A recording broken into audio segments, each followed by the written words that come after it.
申し訳ございませんでした. Apologizing. 大丈夫です. Which could mean yes, I'd like to come. It could also mean no. Read the room. B. Oh. B.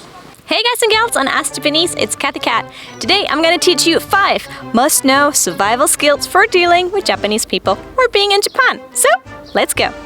準備はいいですか? Number 1, bowing. Bowing is so important in Japanese culture, and you might already know that. But did you know? There are at least 4 different types of bowing, so let's quickly go through them.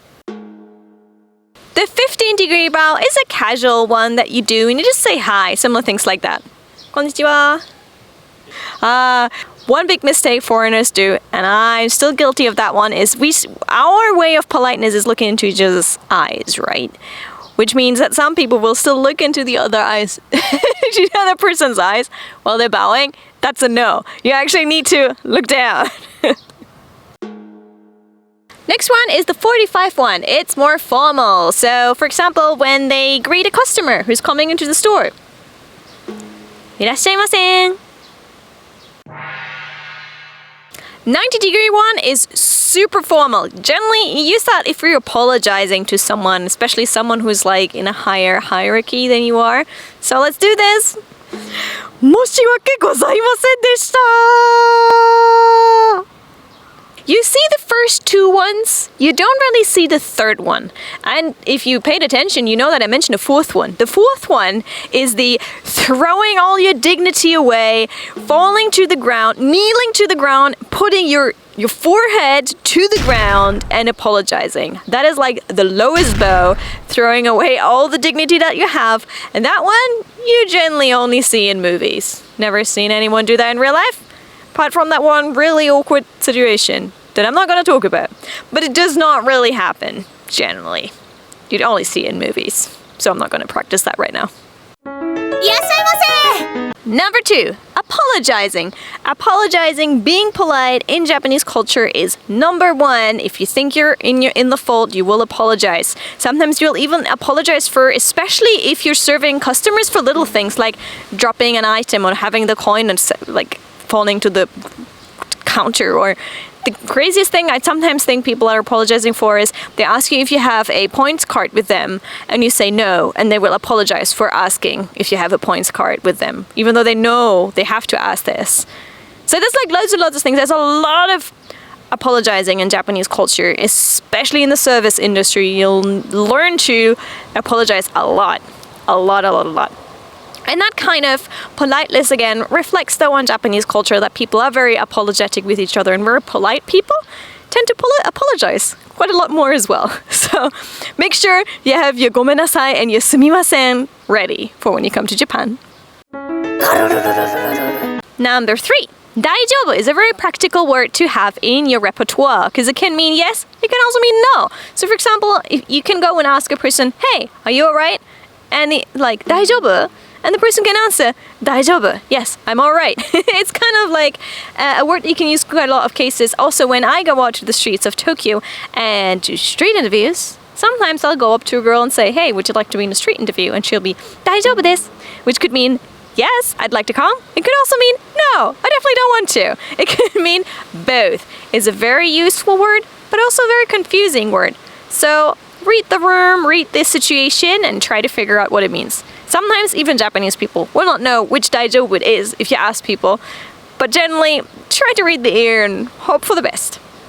しばらくお待ちください. Number 4, read the ear. Imagine this, a windy forest, 2 samurais facing each other. The only thing is their eyes are meeting and they have to read the opponent, whether they will attack or whether they will put down their sword. And in a similar way, that's going to be helpful in Japan and Japanese culture a lot if you read the room and think a little bit more about what the other person could be thinking right now.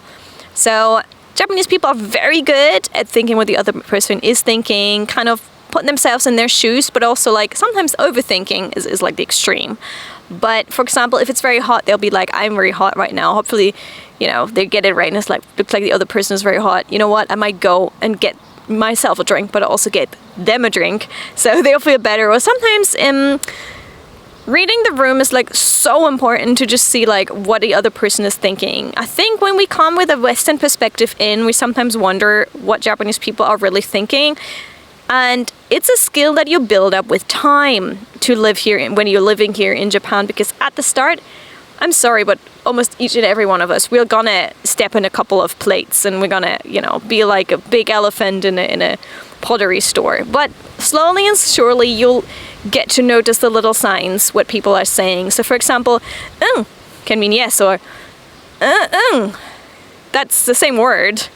It means no.